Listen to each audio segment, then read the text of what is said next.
برداشت کرنا سیکھو گے، یاد رکھو میرے بچوں، اگر آپ صبر سیکھ گئے تو کوئی آپ کو پکڑ نہیں سکے گا۔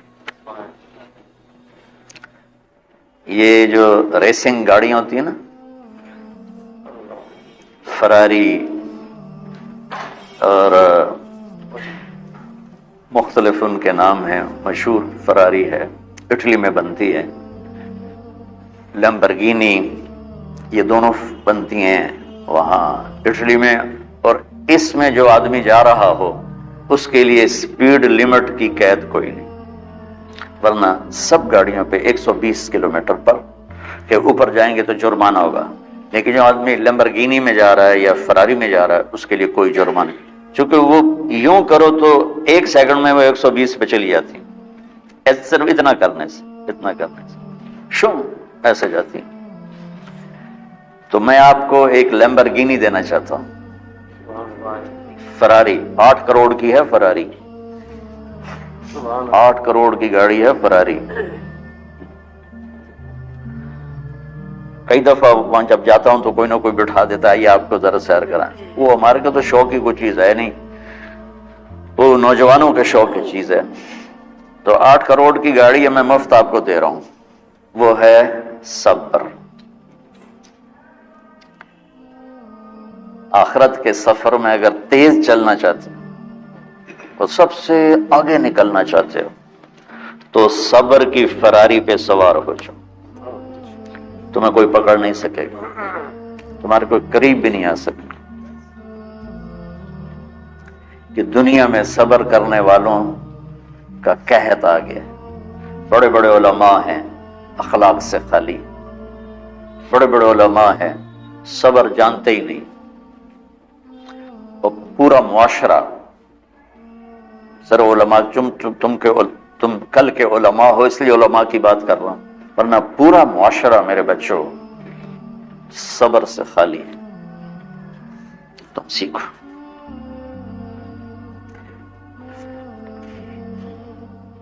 دیکھو میری ایک بات سنو، علم کی کمی ہو تو اچھے اخلاق اس کو چھپا دیتے ہیں، اخلاق کی کمی ہو تو بڑے سے بڑا علم بھی اسے چھپا نہیں سکتا۔ سارے عیب ہوں اور اخلاق اچھے ہوں تو اخلاق وہ چادر ہے جس میں سارے عیب چھپ جائیں گے، بس ساری صفتیں ہوں اور بد اخلاق ہو تو ہر صفت کو بد اخلاقی چھپا دے گی۔ میرے نبی نے نماز لمبی پڑھی، اللہ نے روک دیا، کہ نہیں چاہیے، ما انزلنا علیک القرآن لتشقی، مختصر نماز پڑھیں، درمیانی نماز پڑھیں، پیسہ سارا خرچ کر دے، اللہ نے روک دیا، ولا تبسطھا کل البسط، میرے نبی سارا خرچ نہ کرو، کچھ بچا کے بھی رکھو۔ تبلیغ میں اپنی جان کھپائی، اللہ نے اس سے بھی روک دیا، فلا تذهب نفسک علیہم حسرات، تبلیغ کرو خود نہ مر جاؤ۔ تبلیغ کتنا بڑا عمل ہے، اللہ نے کہا اعتدال۔ نماز کتنا بڑا عمل ہے، اللہ نے کہا درمیانہ ہاتھ رکھو۔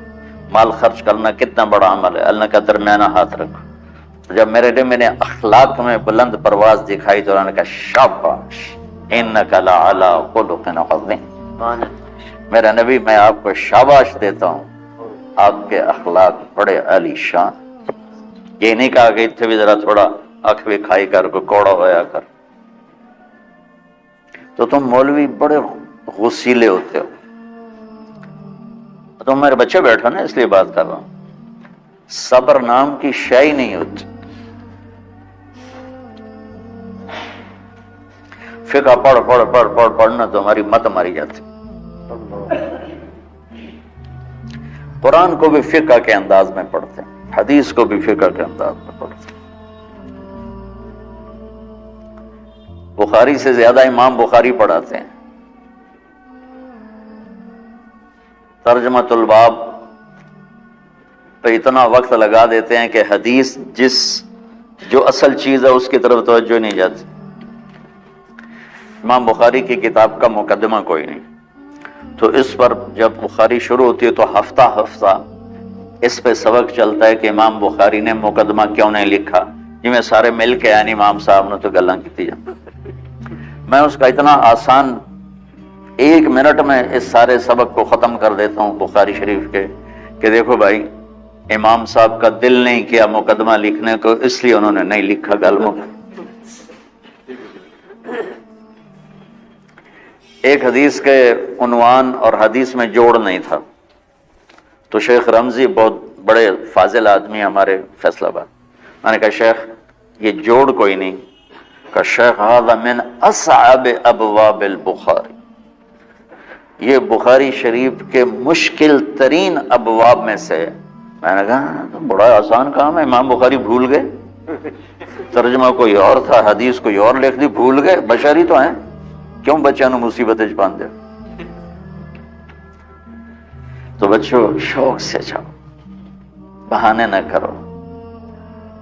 ہماری ذرا تھوک ڈال کے پیٹ میں درد، وہ شامہ پہ جان گیا پھر توڑیاں.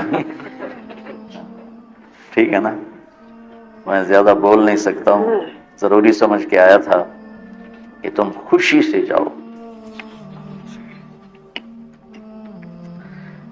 پھر اس میں جو ناگواری آئے گی اسے برداشت کرو گے تو پھر آپ کا صبر بڑھے گا.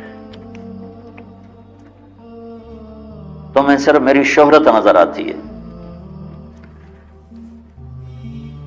اس میں جتنا مجھے صبر کرنا پڑا ہے وہ تمہارے سامنے نہیں ہے. جتنی کڑوی گولیاں میں نے کھائی ہیں لوگوں سے وہ تو تمہیں نہیں پتا. اب تمہیں اتنا نظر آتا ہے کہ واہ واہ ہو رہی ہے آگے پیچھے لوگ.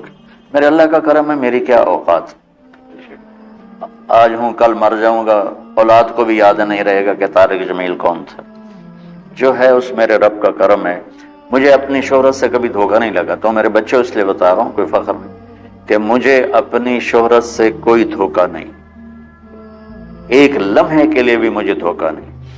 میرے دل کی گہرائیوں یہ بات اتری کہ سب میرے اللہ کا فضل ہے، اور برائی کرنے والا اور اچھائی کرنے والا میری نظر میں برابر ہو گیا ہے. برابر ہونے کا مطلب پہلے سمجھو. تو مجھے گالی دو گے مجھے تکلیف ہوگی، تو میری تعریف کرو گے مجھے خوشی ہوگی. اس کو برابری نہیں کہتے، وہ تو ایک طبعی چیز ہے. یہ میں نے ہاتھ پہ اپنا ہی ہاتھ مارا تو اس کو درد ہو رہا. تو اگر میں مولوی شوکت صاحب سے بدتمیزی سے بات کروں گا تو ان کو تکلیف ہوگی، اور میں ان کی قربانیاں بیان کروں گا. یہ ذرا کھڑے ہو نا، ادھر ہاتھ دو. یہ اس سارے نقشے کے بانی ہیں. یہ پہلی اینٹ ہے.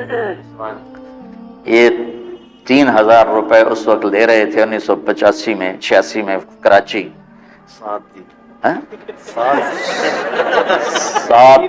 7,000 ان کی تنخواہ تھی، اور میں نے ان کو تلمبے میں بلایا 900 روپے مہینے پر. کتنا فرق ہے 7,000 اور 900 کا؟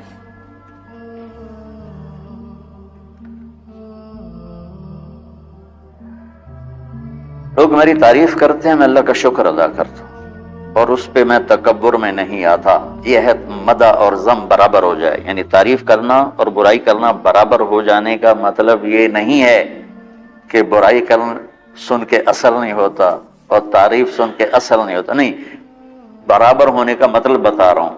اس کی توفیق، تائید، رحمت اپنی اولاد کو بتا رہا ہوں.